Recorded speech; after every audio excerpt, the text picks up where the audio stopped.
Manupuk nih, tahu manupuk kan? Manupuk itu menambah ya. Nah, sekedar menambah, mengisi juga. Jemaah yang dimuliakan oleh Allah Subhanahu wa Ta'ala. Akikah itu bahasa Arab, berasal dari kata al-akku. Ya, al-akku itu kalau kita lihat artinya adalah memotong atau membelah.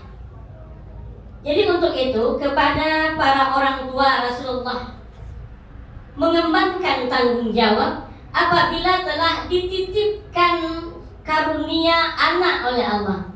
Yang pertama disunnahkan oleh Rasulullah, disampaikan oleh Bapak Doktor kita tadi, kalau anak itu dilahirkan perempuan, diikomahkan di telinganya yang sebelah kiri. Kalau anak itu dilahirkan laki-laki, diazankan di telinganya sebelah kanan.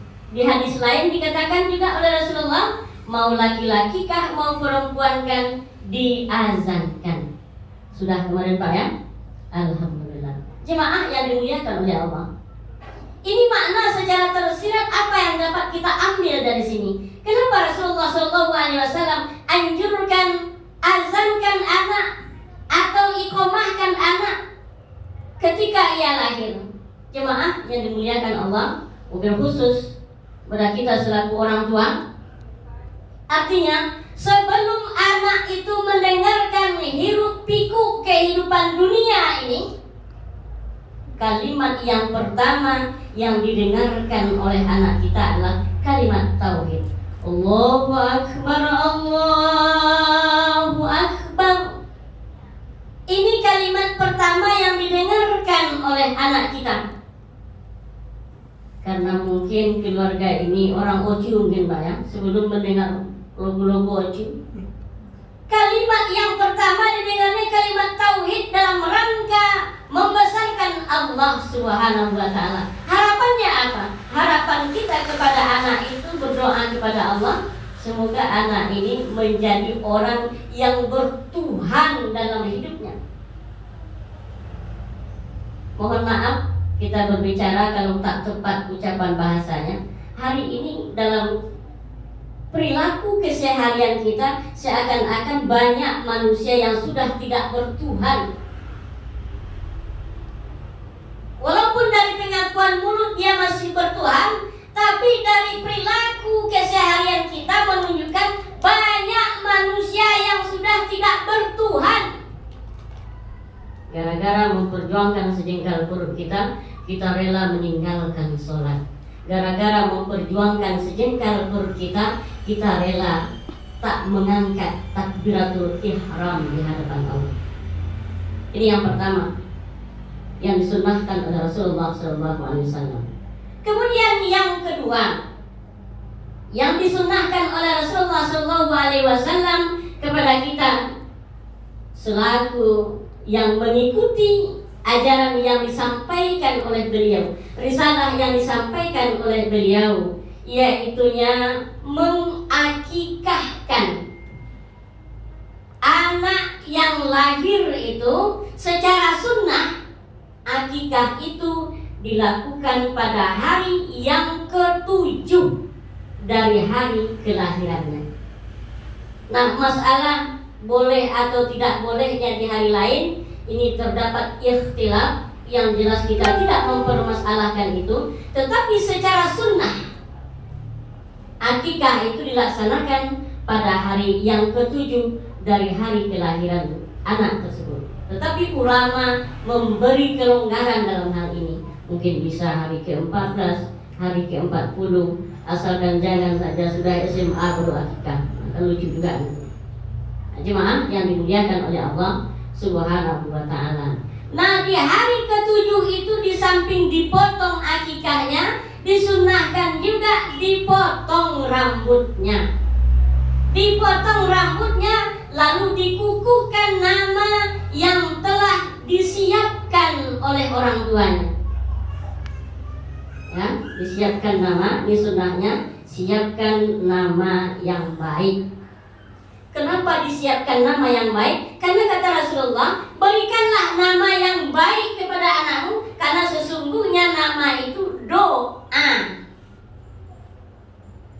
Alhamdulillah, tentunya jauh-jauh hari kedua orang tua sudah mempersiapkan nama untuk anaknya. Pak, Pak, nah, mempersiapkan nama. Tadi sudah disampaikan oleh tuan rumah kita, yaitu Pak Dokter, kalau tak salah, jadi namanya Naira Safana. Nayara Safana Ihsan. Nah, Ihsannya binti dari anak ini, orang tua ataupun ayah kandung dari anak yang dilahirkan ini. Memang kalau kita lihat arti dari dua kata Nayara dan Safana ini, Nayara itu bisa diartikan cahaya. Kenapa diartikan cahaya? Karena bisa berasal dari kata nur. Safana itu bisa perempuan yang amanah, perempuan yang penuh harapan. Kalau ihsan itu sudah jelas ayahnya, ihsan itu artinya kebaikan.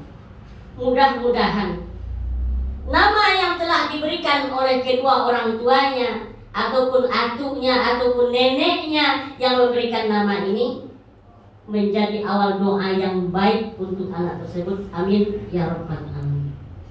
Lalu setelah kita laksanakan selaku orang tua seperti apa yang telah disampaikan tadi, apakah tugas kedua orang tua sudah habis terhadap anaknya?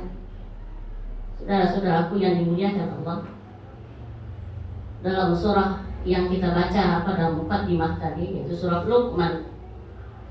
Luqman ini kalau kita baca dalam sejarahnya, Luqman ini bukanlah nabi dan Luqman ini bukanlah rasul. Tetapi dengan kemuliaannya, Luqman ini diposisikan sebagai nama satu surat dalam Al-Quran, yaitu surah Luqman. Luqman ini dibaca sejarahnya seorang hakim yang hidup di masa Nabi Daud. Nah, itulah sering didengar istilah nama Luqmanul Hakim. Kenapa ada Luqman, surat Luqman dalam Al-Quran? Rupanya Luqman ini seorang yang teramat bijaksana di dalam mendidik putra-putrinya. Apa pesan pertama Luqman kepada anaknya? Dalam Al-Quran Allah abadikan, a'udzubillahi minasyaitonirrajim. Wa idz qala Luqmanu libnihi wa huwa ya'izuhu, ya bunayya la tusyrik billah, inna syirka la zulmun azim. Wahai anakku yang tersayang. Jadi ya bunayya ini panggilan yang sangat manja nih Pak.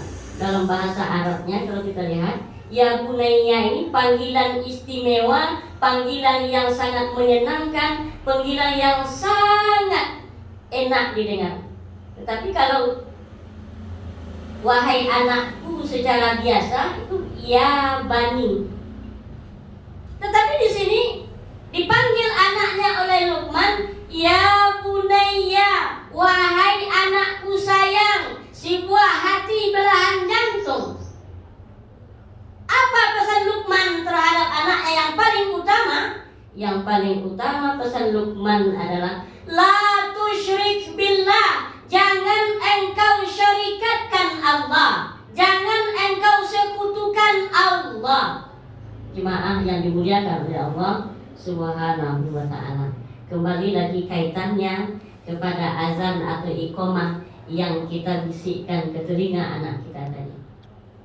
Jemaah yang dimuliakan oleh Allah Subhanahu wa ta'ala.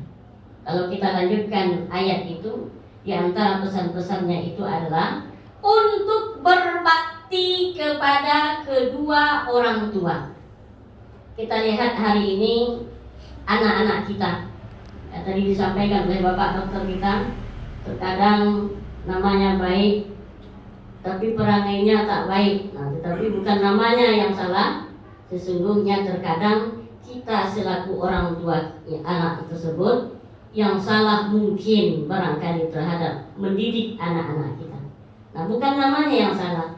Kalau namanya yang salah, nah sudah jelas itu pasti kita rubah. Contoh begini. Banyak orang mengatakan kalau beri nama itu carilah dalam Al-Quran. Rupanya Bapak ini carinya Al-Quran, jumpalah surat Al-Kafirun. Maknanya Al-Kafirun. Nah, walaupun ini diambil dari Al-Quran, tapi jangan diberi nama Al-Kafirun. Kafirun itu artinya orang kafir. Jemaah yang dimuliakan Allah, berikan nama yang baik tadi. Tapi kalau kita berbicara tentang nama yang baik, ya mungkin hari ini banyak di antara kita yang abai terhadap itu. Yang abai, nama-nama yang ngetren itu istilah orang sekarang pokoknya datang dari barat. Nah, ada namanya Jack, Black, macam-macam blow on itu sekarang. Nah, tetapi yang lebih sangat kita tertawa kadang-kadang ketika istrinya hamil lalu berpesan kepada suaminya, Mas, Abang, Ocu, kalau lahir nak waktu besok masuk nama abang sakorek, nama lainnya sakorek. Kata bininya ke lakinya, oke deh, kata lakinya. Rupanya nama lakinya tadi Chandra, nama bininya tadi Bella Santika. Nah, diambil sakorek, oke, kata lakinya.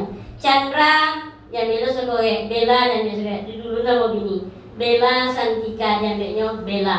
Chandra yang bedanya Chan, jadi nama anaknya Bella Chan. Nah, itu enggak topik, itu dia lah topik.